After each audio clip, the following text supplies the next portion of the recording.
Là, tu vas me faire devenir un peu rouge. T'étais en coma pendant... Mhm. Tu sais combien de temps t'étais en coma? Ça a duré longtemps parce qu'à elle, je lui dis quoi? Que son oncle il a abandonné. Et là, je pense que ça a été le déclencheur dans ma vie. Normal. Bonjour. Bonjour. J'ai une question pour toi, déjà, de le début. Mais c'est pas, ça vient pas de moi, cette question. C'est une personne qui C'était tu... sûr. C'était sûr. C'est une personne que tu connais très Mhm. bien. La question vient de Vincent. Et il m'a demandé, comment tu fais tes omelettes? Il y a un recette spécial apparemment. Euh, c'est la façon de casser les œufs surtout. À une main, c'est très compliqué. Ok. Tu sais ce que c'est un frisbee? Oui. Voilà. Ben, elles ont la forme d'un frisbee, donc en fait, ils pensent que je vais jouer avec et que je vais pas les manger. Ah, ok, j'ai compris. Mais ils sont pas très beaux. C'est un peu C'est pas grave, elles sont bonnes quand même. manque de respect aux poules, carrément. Ok. Est-ce que tu pourrais te présenter? Qui es-tu? Quel âge as-tu? Qu'est-ce que tu fais dans ta vie? Juste pour nous expliquer qui tu es. Norman, 45 ans. J'étais chauffeur de taxi. Aujourd'hui, je fais beaucoup de sport. Je peux plus travailler pour le moment, donc enfin, je ne pourrai plus jamais travailler par rapport à ma pathologie. Donc voilà, j'essaye de vivre un peu tout ce que j'ai pas pu faire avant. J'essaye de le faire aujourd'hui. Tu sais, aujourd'hui, j'ai demandé que tu sois mon invité parce que Vincent, il avait déjà un peu parlé de ton expérience, de toi un peu dans Mhm. dans le premier épisode qu'on a fait de routine. Et donc, je voulais te demander si c'est OK pour toi, ton expérience, qu'est-ce que tu as vécu, comment ça s'est arrivé, parce que toi, tu as perdu un bras et une jambe. Et donc, je me demandais comment ça s'est arrivé. Tu as dit c'est un accident. Un accident de moto, oui. Un accident de moto. Toi, tu avais un moto et... J'étais tout seul, donc les circonstances, je les connais pas vraiment. J'étais tout seul, c'était sur l'autoroute. C'est les seules choses que vraiment je me souviens et que je peux te dire. Après le reste, j'ai plus aucun souvenir. En Ok. fait, je me souviens partir de l'endroit où j'étais pour rentrer chez moi. Et voilà. Et c'était une journée normale C'était non pour non, toi? c'était une journée normale. C'était un soir. J'étais parti pour aller boire un verre avec un copain à moi. Et finalité, il n'est pas pu venir. Donc j'ai discuté avec un ami qui était là-bas sur place. Et en rentrant, voilà. Après, Ok. il y a beaucoup de circonstances. Je venais de perdre mon père il n'y a pas longtemps avant, qui était décédé d'une maladie. Donc voilà. Je Ok. pense que peut-être. Et donc, tu dis, tu te rappelles pas de l'accident, Mhm. mais tu te rappelles de l'après. T'étais en coma, t'as dit? J'ai fait beaucoup de comas, beaucoup de réanimation surtout. Ok. Euh, Pardon, la réanimation, c'est quand t'es avec les tubes. c'est ça, exactement. Ok. C'est ça. Et oui, tu t'es enfermé dans des chambres seules et tu es sous surveillance en permanence. Comment ça se fait que t'as perdu donc ton bras et ta jambe? Ça, c'est parce que c'était coincé. Alors, sur le fait, la main elle s'est coupée de suite Ok. avec le rail de sécurité sur l'autoroute. Ok. Sinon, de base, c'était parti pour me couper les deux jambes. Les deux étaient vraiment... Une, ils ont réussi à la récupérer avec beaucoup, beaucoup d'opérations. L'autre, il n'y avait plus rien à faire parce qu'elle était extrêmement brisée. Donc, on a dû amputer. Ils en ont sauvé une grâce au chirurgien qui me suit encore aujourd'hui. J'ai subi encore une opération il y a 3 semaines. Oh, ok. Petite, on m'a enlevé une partie du ménisque.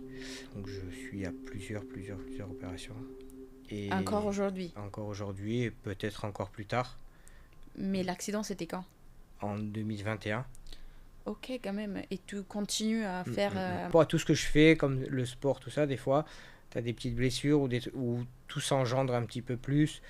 Les dernières opérations, ça a été sur la partie de la jambe qui a été coupée, où j'avais des excroissances osseuses qui poussaient. Ça me faisait très mal à l'intérieur de la Ah oui. prothèse. Et pour courir, tout ça, ça me faisait énormément mal. Donc on a dû raboter, enlever. On a refait la cicatrice parce que je la trouvais pas jolie. Et on a essayé de la remodeler un petit peu.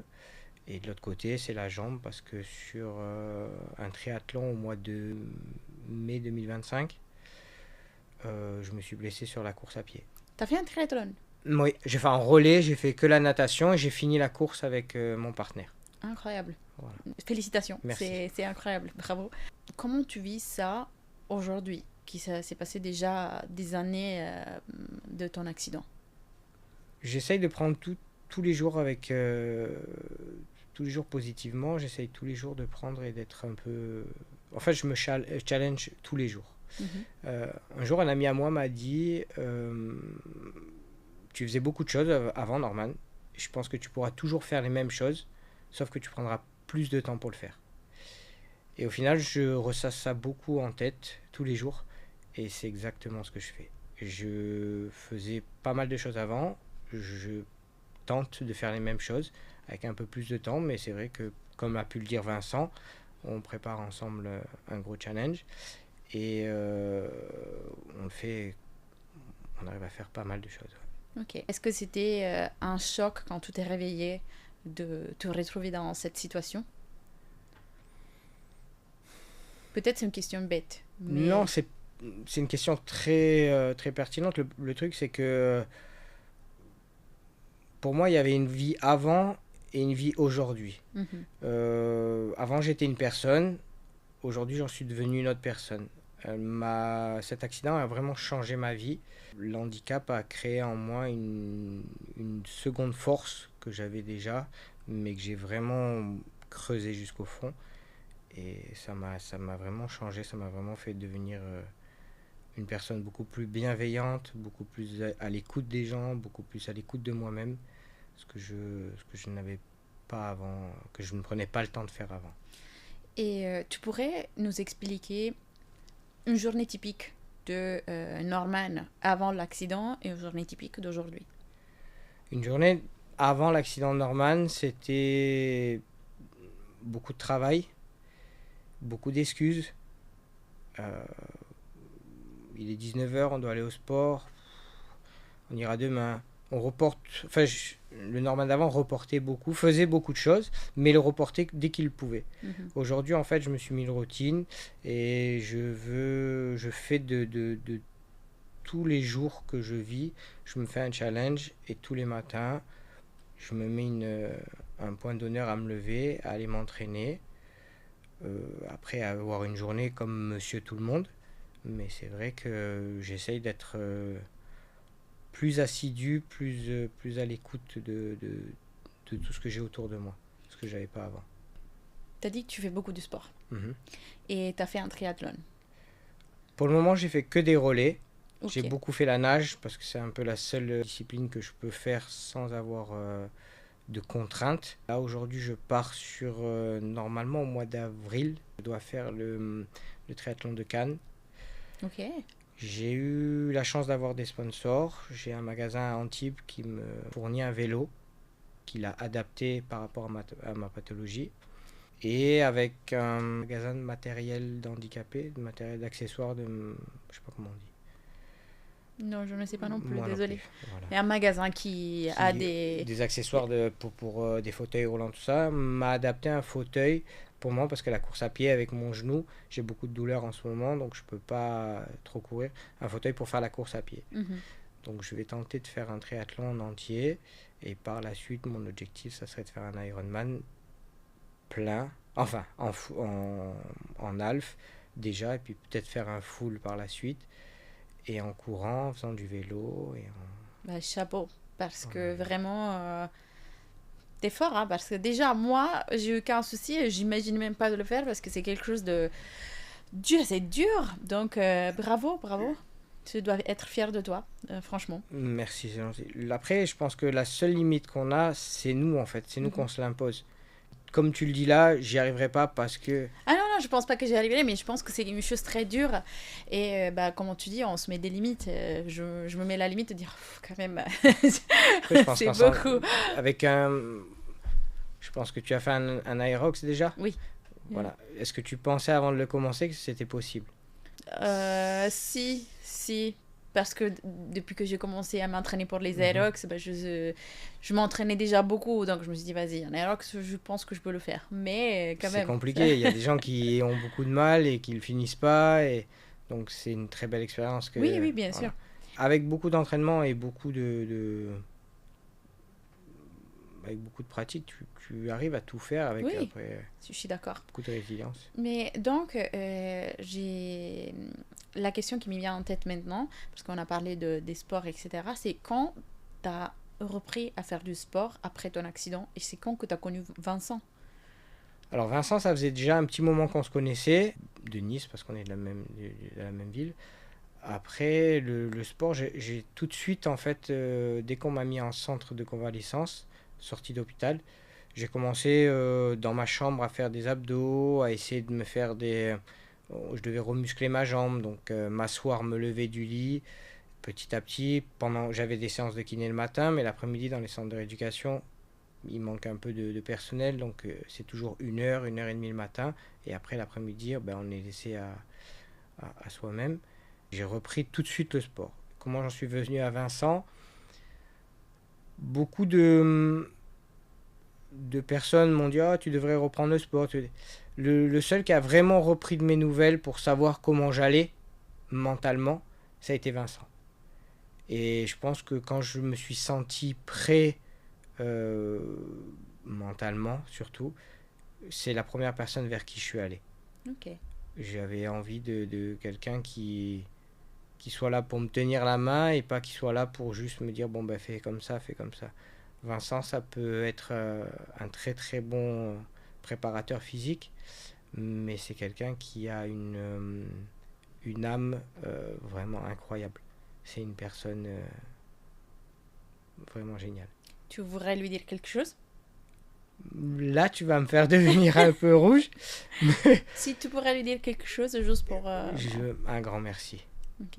Parce que aujourd'hui, si j'arrive à me dépasser autant, c'est parce qu'il est le moteur. Après, je vous vois à la salle, tout le monde, tous ensemble. C'est beau, hein, c'est très beau. Donc, bravo à toi, bravo à Merci. Vincent, parce que c'est pas facile de... En fait, je pense que en général, c'est pas facile d'accompagner tout le monde. Mais en ce cas, je pense qu'il est très bien dans ce qu'il fait, il est bienveillant, il est... Donc, bravo à vous tous. Donc, je sais que aussi, tu avais dit, tu as créé une entreprise pour aider les gens avec un handicap, c'est bien ça? Ou, Alors, au début, j'ai été suivi par une avocate Mhm. qui m'a guidé dans mon accident pour essayer de trouver pour savoir comment s'était passé l'accident, etc. Finalité très compliquée, on est passé en jugement, ça n'a pas passé. Euh, et elle a vu ma force pour pouvoir aider les gens, de toujours, quand j'étais dans le centre de convalescence, de dire j'ai une très bonne avocate qui s'occupe des gens handicapés, etc. Et un jour, on a dîné ensemble et elle m'a dit j'ai toujours voulu créer une association pour les personnes euh, en situation de handicap, mais toute seule, c'est un peu compliqué. Et là, j'ai dit moi, c'est mon rêve de créer une association pour aider les gens dans le handicap, pour pouvoir moi, je vais assimiler ça à un bus, en fait, Mhm. où je serai le chauffeur de bus et toutes les gens que je croiserai sur ma route qui auront cette pathologie pour monter avec moi dans le bus et on partagera nos expériences. Et plus on sera dans le bus et plus ça sera cool, en fait. On pourra Ok, mais tu les amènes où avec ce bus? vers l'infini et au-delà. Mais c'est pour faire du sport, c'est pour faire des sorties, c'est pour faire... Alors aujourd'hui, c'est plus dans l'événementiel, dans le sport. Mais ça peut être. J'avais un projet avec un ami à moi pour récupérer toutes des prothèses chez des orthoprothésistes. Mhm. Souvent, ça dure quelques années et ensuite c'est récupéré par le prothésiste parce qu'ils refournissent des nouvelles. Et je voulais les récupérer pour les amener dans des pays où il n'y avait pas beaucoup d'argent et où il n'y avait pas vraiment d'aide pour les gens handicapés et faire des dons, les amener pour pouvoir. Pardon, si j'ai bien compris, il y a des prothèses qui après un moment sont plus utilisées? En fait, il y a un usage de vie en France de 6 ans sur un genou, par exemple, biométrique comme j'ai moi. Et après, il n'est plus garanti. La CPM en refournit un nouveau. Mais il est toujours fonctionnel. Ok. D'accord. Et souvent, les orthoprothésistes les récupèrent pour dépanner pour des pièces où il y a toujours besoin. Et en fait, des dons de prothésistes, je les récupérais et je les amenais dans des pays où il y a beaucoup moins d'aide, où ils peuvent pas, où ils marchent encore avec des bouts de bois à la place de genoux. et les amener là-bas pour les mettre Mais c'est en fonction. magnifique.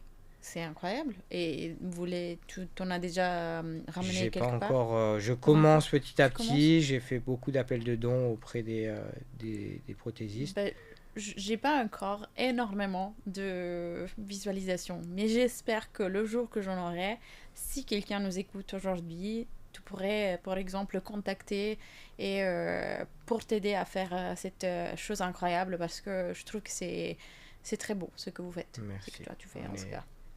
Donc j'espère les followers, si vous êtes beaucoup aujourd'hui, bah, de aider Norman à faire ce projet très bon. Merci. Là, on parle de prothèse. Mhm. Et donc, tu as dit que toi, tu as une prothèse à la jambe. Oui. Mais je vois que tu n'en as pas au bras. Si je peux te demander pourquoi. Alors j'ai fait tatouer. J'ai trouvé Mhm. ça un peu plus joli parce que les gens avaient beaucoup un regard sur le manque du membre et avaient beaucoup ce regard. Aujourd'hui, ils regardent plus peut-être l'art qui a été fait dessus que le bras en lui-même. Et pourquoi j'ai pas voulu de prothèse? Parce qu'il me manque déjà une jambe et le bras, ça faisait beaucoup de déséquilibre. Ça faisait Mm. beaucoup de poids à gérer d'un côté et d'un autre. Du coup, j'ai appris à me débrouiller sans la main et je me débrouille plutôt pas mal. Ok, et avant, je t'ai fait signer des choses. Tu as signé avec la main gauche. Tu es toujours gaucher. J'étais toujours gaucher, Ok. donc après oui, après c'est difficile à réapprendre, même parce que même en étant ou droitier ou gaucher, en fait, tu apprends à te servir toujours de tes deux mains, Mhm. autant pour tenir une feuille pour écrire, autant pour déboucher le bouchon. Donc après, petit à petit, tu apprends les choses. Encore une fois, cette phrase, tu feras toujours les mêmes choses, tu mettras juste un peu plus de temps. Voilà. Donc, C'est vrai que cette phrase, elle est parfaite. Ok. donc voilà, c'est vrai que même en étant quand même gaucher, le manque d'un autre membre, c'est que c'est très... voilà, c'est particulier, il faut vraiment s'adapter. Et tu as dit aussi que bah, y avait des gens qui regardaient beaucoup le bras avant. Est-ce que tu as eu comment dire, des commentaires que ils t'ont touché ou ils t'ont pas plu Je pense que en France, il y a beaucoup, dans le peuple, dans le monde, il y a beaucoup de gens très bienveillants. Mhm. Après, il y a beaucoup de gens qui connaissent pas. Et après, il y a peut-être des gens qui sont malveillants. Mais je pense que l'inclusion aujourd'hui, avec tout ce qu'il y a eu dans les JO récemment, avec les Paralympiques, ça a pu créer un peu plus l'inclusion, ça a pu plus apporter cette connaissance sur l'handicap, parce que les gens voient l'handicap comme quelque chose de, je sais pas, j'arrive pas vraiment à trouver les mots. Dans la région où on est, c'est vrai que les gens voient beaucoup comment est une personne quand elle est différente, tout de suite ça choque un petit peu. Mhm. Donc voilà, c'était un peu... aujourd'hui, c'est difficile. Il y a des gens qui vont avoir des réflexions un peu touchantes, d'autres qui vont être très bienveillants. Je pense que je côtoie plus de personnes bienveillantes que, que des personnes... Mais après, je pense que les gens doivent s'informer sur le handicap, plutôt. Ok. Et, et toi, tu t'es informé toi-même sur le handicap ou t'as juste vécu ta vie? Dans le Alors, sens, t'as juste pris ça et t'as dit, vas-y, j'y vais. j'ai été confronté du jour au lendemain, donc j'avais un avant 40 ans, j'en ai bientôt 45, donc j'ai dû le vivre en fait. J'ai pas, c'est plus difficile à Mhm. apprendre, à découvrir, mais tous les jours j'en découvre du nouveau, tous les jours j'apprends de nouvelles choses. C'est un peu comme on parlait avec Vincent, c'est tous les jours un nouveau challenge en fait. Je me lève tous les jours en me disant que il y a quelque chose qui va arriver de nouveau, que je vais apprendre quelque chose de nouveau. Et aujourd'hui, ton challenge, c'était quoi? C'était de venir à l'interview. C'était un Euh, gros challenge. mais mais t'es là, tu le fais, c'est Mais très oui. bien. Et c'est pour ça que c'est bien les challenges, parce qu'il faut les supérer, faut y aller. Si on revient au sport, aujourd'hui, quel type de sport tu fais à part te préparer pour le triathlon? Aujourd'hui, je prépare un Irox avec Vincent Mhm. au mois de février 2026 à Nice. Mais concrètement, je fais plus de la remise en forme. En fait, le sport aujourd'hui est devenu une chose à part entière pour moi. Alors, pas vraiment pour un physique, pas vraiment pour des performances, mais en tant qu'handicapé, ça m'aide dans la vie au quotidien tous les jours. parce que ça me permet de marcher de mieux en mieux. Ça me permet d'avoir une mobilité meilleure, de pouvoir autant monter dans un véhicule, descendre d'un véhicule, pouvoir... en fait, ça me sert pour tout. Quelqu'un qui pourrait ne pas faire de sport et vivre très bien comme ça, quand on a une pathologie comme la mienne, c'est vrai que le sport nous permet d'être plus, euh, d'être plus réactif dans sa vie en fait. Parce que marcher, on a l'impression que c'est nos pieds, nos mollets qui nous fait marcher. En fait, tout vient du bassin, tout vient des abdos. Et c'est ce qui te fait tenir droit et ce qui te fait pouvoir, comme les fessiers, tout ça, c'est ce qui te fait marcher correctement sans boiter. Et mon but, c'est de surtout marcher sans que ça se voit et sans boiter. Si on parle de mental, tu as dit que Vincent t'a aidé dans ça. Est-ce que toi aussi tu es suivi par un psychologue ou pas du tout? Alors moi, j'ai un gros problème avec ça, c'est que j'arrive pas. J'ai essayé de faire, on appelle ça la EMDR, c'est Oui, une thérapie avec une lumière. J'ai essayé de voir des coachs de vie, j'ai essayé de voir des psychologues. Euh, J'arrive pas à parler de ma vie, j'arrive pas à dire les choses. Donc en fait, je suis une personne un peu enfermée. J'essaie de m'auto-guérir tout seul. Ce qui est une très mauvaise chose. Je pense que si je pouvais donner un conseil aux gens, c'est de voir des psychologues et de parler avec eux. Ça leur fait beaucoup de bien. Moi aujourd'hui, quand j'ai besoin de parler un petit peu, c'est beaucoup à Vincent aussi à qui je parle. Et après, je parle un peu à ma famille. Mais c'est vrai que ouais, non, j'ai pas été suivi. C'est un gros regret de ma part, mais j'y arriverai pas. c'est un limite à toi. C'est une limite à moi, Ok. c'est ça. Et si, peut-être c'est un peu redondant comme question, Non, non.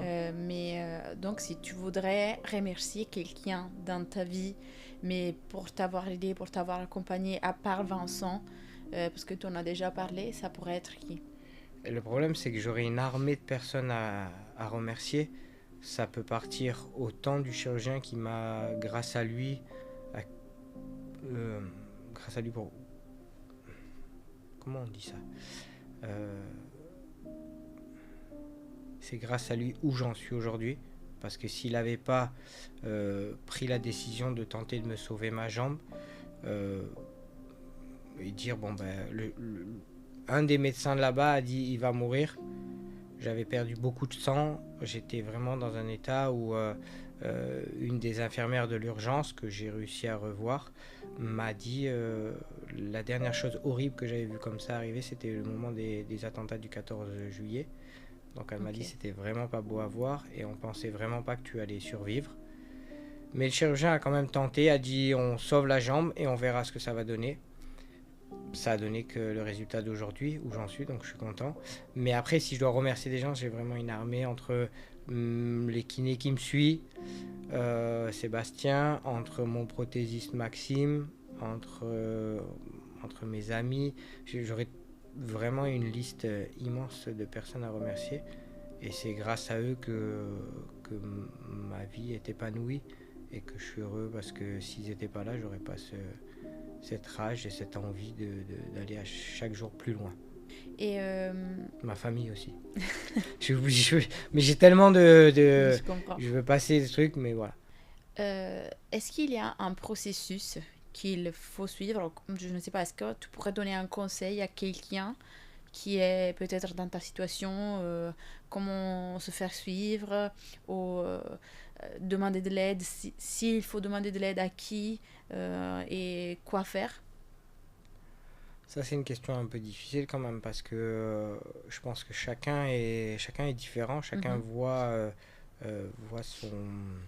sa façon de vivre à sa façon, donc c'est compliqué mhm. ce genre de questions. Mais je pense qu'il faut écouter les gens, il faut prendre vraiment toutes les informations qu'il y a des médecins qui nous entourent. De... Après, c'est difficile comme question parce que Mais pardon, peut-être moi c'est moi qui ai Ouais. mal posé la question, mais c'est surtout par rapport, par exemple, aux prothèses. Est-ce qu'il y a des aides? Est-ce qu'il y a euh, des interpistes, justement, comme toi tu es un peu en train de faire, qui vont aider les gens qui sont dans des situations de handicap, ou des aides à la maison, des choses comme ça, ou pas du tout? Alors en France, il y a beaucoup d'aides sociales. Mhm. Enfin, il y a beaucoup de prestataires qui sont là pour aider, autant pour avoir des aides à la maison, pour l'entretien de la maison, l'aide s'il y a besoin de faire à manger, tout ça. Après, il y a beaucoup les prothésistes, il y en a énormément aussi dans la région. C'est, On vient, par exemple, à des journées typiques à nouveau. Tu as dit que tu as un challenge chaque jour. Et aujourd'hui, bah, ton challenge, c'était de venir ici. Mais sinon, qu'est-ce, que, qu'est-ce qui te donne la force de dire aujourd'hui, ce challenge-là que je me suis imposé, bah, je vais le faire. Je vais le faire parce que moi, je suis Norman et moi, je suis fort. Et moi, qu'est-ce qui te donne la force? Qu'est-ce qui te donne la force? Alors la force vraiment que j'ai, c'est une petite voix dans ma tête qui me dit beaucoup. On en revient à ma petite nièce. Mhm. Et je pense que chaque jour, c'est pour elle que je fais tout ce que je fais. Parce que je veux que quand elle grandisse, elle soit fière de son tonton. Mhm. Tous les jours, j'ai envie de vivre quelque chose de nouveau. J'ai envie de découvrir quelque chose. Donc je me passionne de tout ce qui va m'entourer, tout ce que je vais découvrir. Autant que ce soit à la salle de sport, autant que ce soit dans la rue en croisant quelqu'un qui a la même pathologie que moi, avec qui on va pouvoir s'asseoir et discuter et apprendre. Et lui va me donner sa façon de vivre, moi je vais lui donner la mienne. On va se donner des conseils. Est-ce que tu conseillerais de faire du sport à toutes les personnes qui ont des handicaps, bien sûr les gens qui peuvent? Moi je conseillerais aux gens d'être passionnés par quelque chose. S'ils ont Mhm. envie de faire du sport, qu'ils fassent du sport. S'ils ont envie de lecture, qu'ils lisent. Je pense que chacun interprète son envie à sa façon. On ne peut pas dire à quelqu'un de conseiller. Moi, je conseille à faire du sport. Je suis passionné de sport, j'aime ça. Mais on peut pas, quelqu'un qui n'aime pas le sport, qui préfère euh, lire, je peux pas lui dire arrête de lire et viens faire du sport. Donc je pense que Ah, je comprends. sois passionné, vois la vie, sois épanoui dans ta vie, et c'est ce qui va faire que bah, tous les jours tu vivras avec un grand sourire. Ok, c'est beau. C'est beau ce que tu viens de dire. Merci. Donc, ta routine de tous les jours, c'est quoi, s'il te plaît? Ben, ma routine en fait aujourd'hui je me lève très tôt le matin, je vais à l'entraînement, après je rentre et je vais chez mon prothésiste, je vais voir des amis.